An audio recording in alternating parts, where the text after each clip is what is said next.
It was 2 days after the funeral that they came for the kid.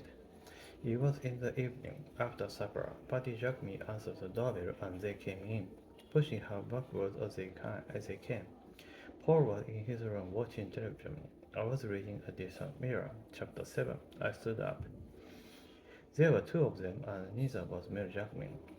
The one doing the shopping was short and dumpy and bare-bodied. He was wearing the ugliest wig I've ever seen. It looked like a urban dinner ski cap that he had pulled down over his ears. His partner was taller and not as bulky. He had a boot camp crew cut and a navy watch cap rolled up so that it looked like a sloppy yarmulke. The short one said, "Where's the kid?" The tall one looked at me and said, "Spencer, nobody told me about you in this." I said, "How are you, buddy?" The short one said, "Who's he?" Buddy said, "He's a private cop named Spencer." "You working, Spencer?" "Yes." "They didn't tell me you'd be here."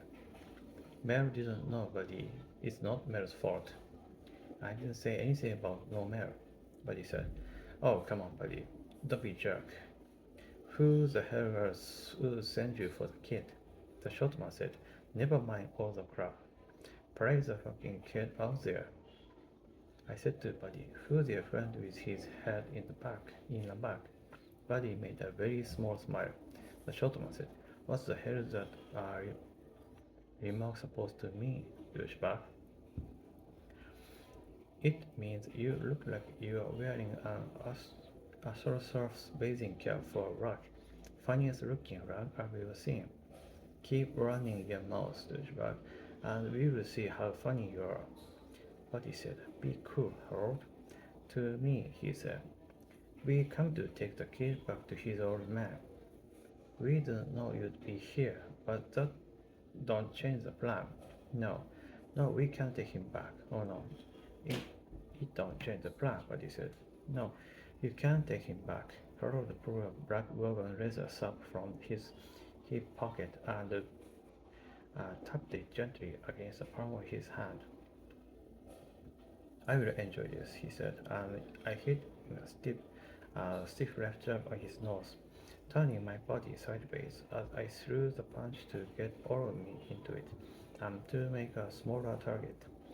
The blood spurted out of Harold's nose, and he staggered 3 steps backward, flailing his arms for balance. The blackjack hit the table lamp and smashed it. Harold got his balance. He held one hand against the blood coming from his nose and shook his head once as if there were a fly in his ear.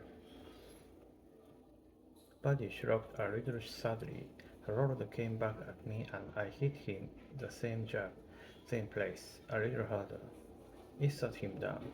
Blood was all over his face and shirt. "Jesus Christ, Buddy," he said. "Jump in. He cannot take 2 of us." "Yes, he can." Harold started to get up. His legs were wobbly. Buddy said, "Leave it alone, Harold. He will kill you if you try again." Harold was on his feet, trying to keep his nose from bleeding. He still held the blackjack in his right hand, but he didn't seem to remember that. He looked confused. "That's what you brought for a miracle, Buddy?" Buddy shrugged. "He's been all right for the broad. He does good with barbers and car salesmen that get a little behind on the wig." Buddy spread his hands. "How come Mel didn't come himself?" "I don't know. I don't know no Mel. Come on, Buddy. You want to discuss unlawful entry and assault with the Lexington cops?" What? What are they going to do? Beat the shit out of me with a white Minuteman? Jail is jail is jail. Don't matter who put you there. How long since you and Harold summered at Walpole? "How about we just walk out here?" Harold said. His voice was thick. He had a handkerchief wobbled against his nose. I reached around and took my gun out of his hip holster. I showed it to both of them. I smiled, but he said, "So, we know Mel. We thought we'd do him a favor." He heard that his old lady had hired some private cop to be a bodyguard. We figured we can get the kid for him. We didn't know it was you. We figured it would be some Steve that used to be a bank guard. Hell, we didn't even bring a piece. How you happen to know Mel, buddy? Buddy shrugged again. Seeing him around. Seeing him around. You know, just trying to do him a favor. What did he pay you? A C each. Big league. See you again. Buddy said, "Come on, Harold. We are walking." Harold looked at the gun. He looked at Buddy. Buddy said, "Come on," and turned towards the front door. Harold looked at me again. Then turned after Buddy. Buddy said, "Spencer." I shook my head and put the gun away. Tell Meryl that if he keeps sending people down to annoy us, I'm going to get mad. He said, but he nodded and went down the 3 stairs to the front hall. Harold followed him. The next people he sent won't walk out, I said. Buddy paused and looked back. You never were a shooter, he said. It's what's wrong with you? Then he went out to the front door, and Harold went after him.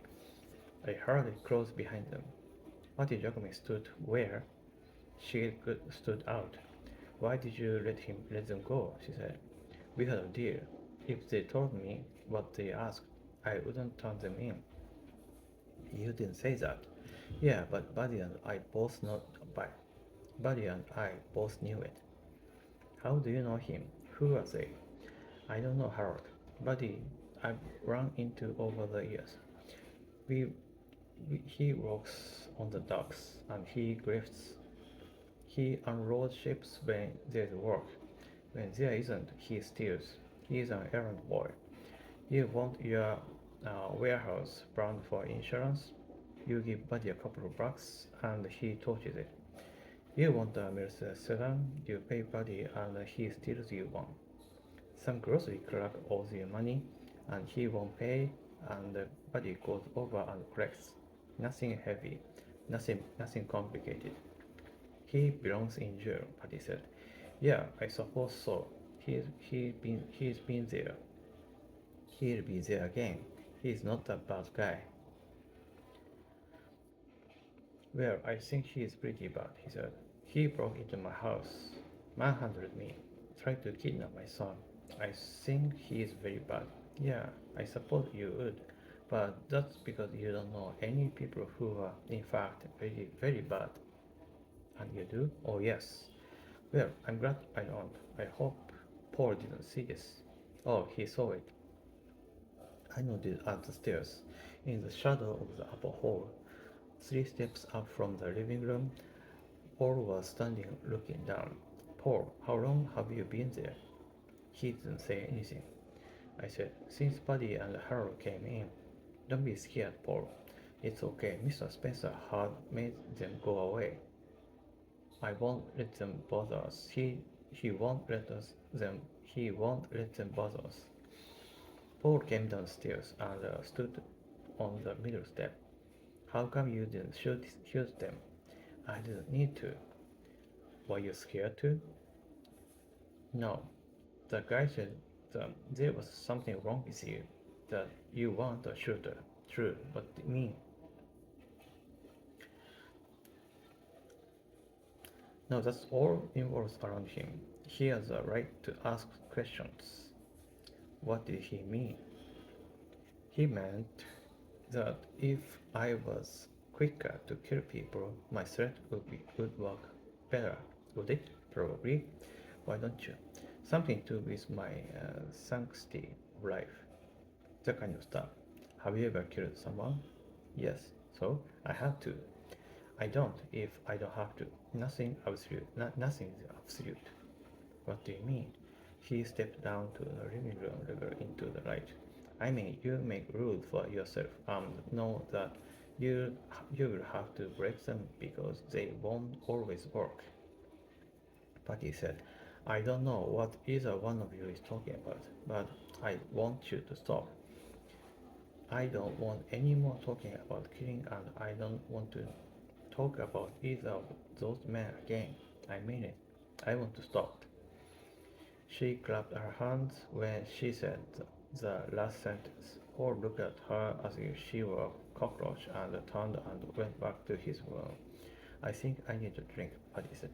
Could you put one together for me? Sure. What will it be?